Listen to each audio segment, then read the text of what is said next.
Hey guys, so today we are going to look into exception handling in C#. So we'll first initially try to understand like what are exceptions, and then we'll see how can we handle exceptions in C#.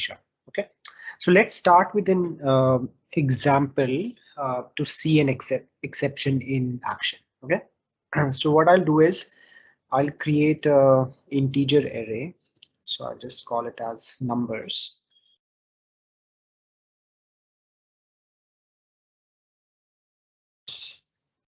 I'll just do a console.writeLine and try to access a number from a position which doesn't exist in the array, right? So if you see here, so only from 0, 1, 2, 3, 4, right? So only elements till 4 index are available in this array.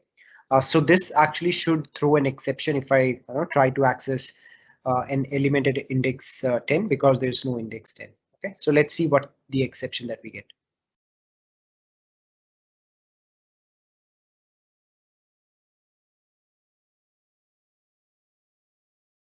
Okay, so at runtime, there was an unhandled exception, and the name of the exception is system.index out of range exception, and basically it says that index was outside the bounds of the array. Okay, so this is an example of an exception, and let's see how we can handle exceptions in C#. Right? So there are like three things that we need to understand, three keywords in C# that we use for exception handling. So wherever in whatever block of code we are trying to, wherein like we accept an exception could be could be thrown by the system, or like whatever piece of code that we are writing, we usually wrap that piece of code around a try block, and then what we can do is we can catch an exception. So now in this particular case, we have just seen, right, what's the exception that was thrown by the runtime. Usually, if you're not aware, like what exception can be thrown by this piece of code, and this is a very simple example. Usually, you'll have like more line of code, right, and there could be like a different type of exception that piece of code can throw. So in that case, there's there's actually a base class of all of the exceptions in C#, and it's the name of the class is exception. So we can just say that, okay, we are just expecting any exception here, and if there is an exception, catch that exception, and here is something that you can write, right? So in this case, what I'll do is I'll just say console.writeLine. I'll say so you can give an error message, but in this case I'll just say error in the number, please try again. Okay, something like that, right? Okay, so now let's run this example again. So in this case, what happened is there was the exception that was thrown by the system, but in this case we are handling that exception, and in this case how we are handling it is we are just putting some message on the console. All right, so these are the two keywords that we usually use with exception handling, and there's one last keyword that we need to understand. It's called finally block. So this is the try block, okay, this is the catch block, and this is the finally block. Now, finally block, thing with finally block is this piece of code would run both the cases if there's any exception that is thrown in the try block, even if there's no exception thrown in the try block. If there's a piece of code that you want to run in both the scenarios, that piece of code you should write in finally block. Okay, so I'll probably here, I'll just say finally block.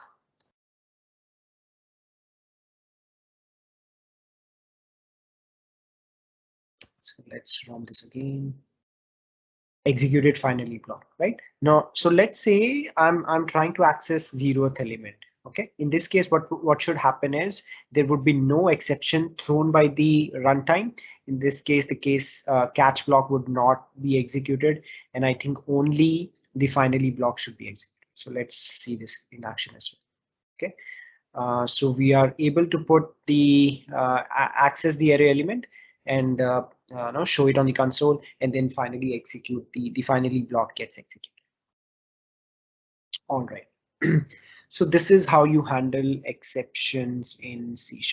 Now there are a lot of exceptions in no, that are already part of the SDK and the runtime.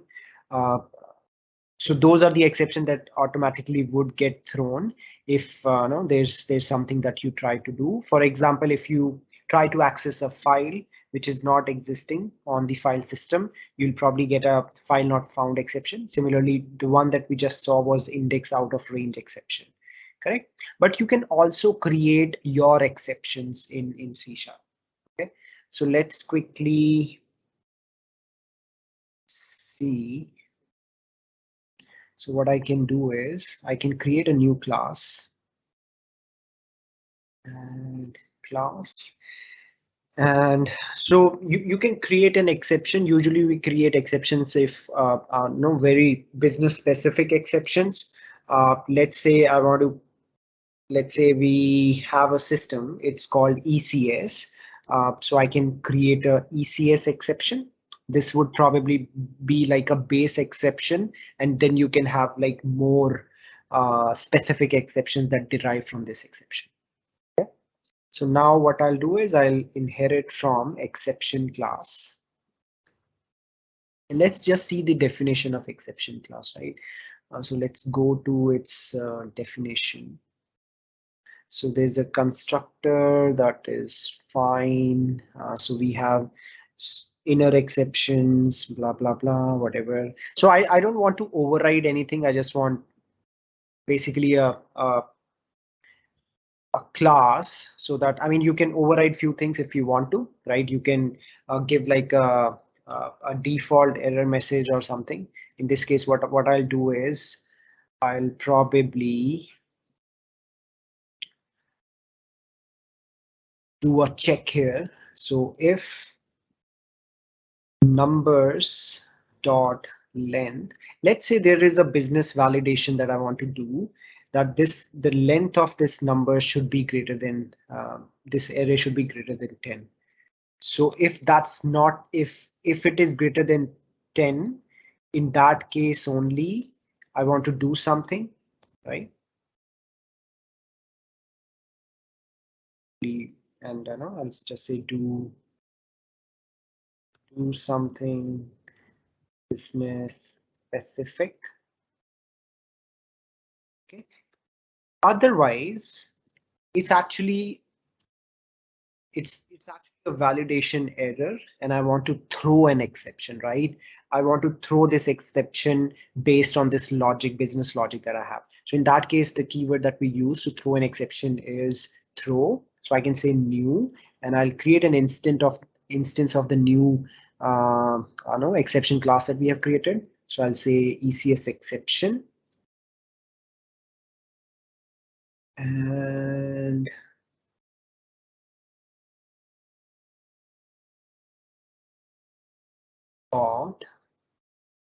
so I'll just say message equals to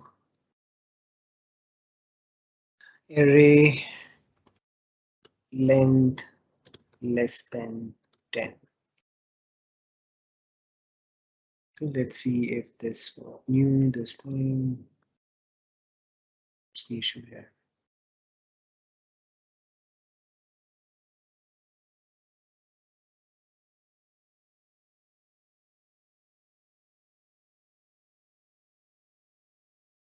Let's create this exception here where x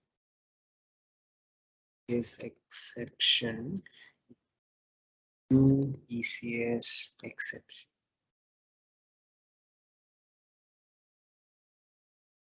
Yes, exception dot message equals. I cannot set this, is it? Yeah, it's only a getter. Okay, so there's an issue here with this ECS exception class.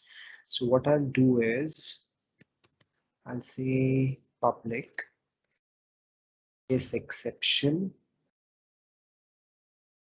Basically, I want to create a constructor and string message.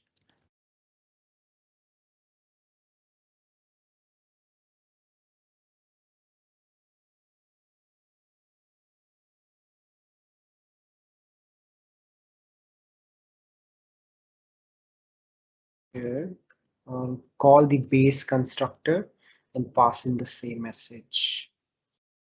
Right? This case, I can pass in a message here saying that array length is less than 10. And once I'll just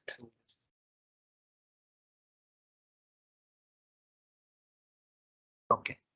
Now what should happen is, so now we can also have like multiple catch blocks. So usually the pattern that we use is if there's any specific exception that you want to catch, that you can place first. So I can say ECS exception, ECS catch, try to catch that. If that is the case, on the console, sorry, on the console dot write line, what I want to do is ECS dot message. Otherwise, if it's not ECS exception, in that case, just catch. This is like a safety net for catching all other type of exceptions, right? Finally, anyways would be executed. Okay, so I think we should be fine here. Let's see how this behaves. So array length is less than 10, executed finally block, right? So I think, so let's just debug this, right? Let's see what's happening so that you better understand this. So I'll just put a breakpoint here and run this application again. Okay, so this is the array definition, and 1 second, yeah,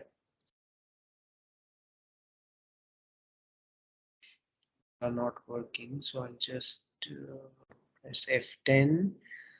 So if numbers dot length is greater than 10, so in our case, the length is 5, right? So it will go to the else block.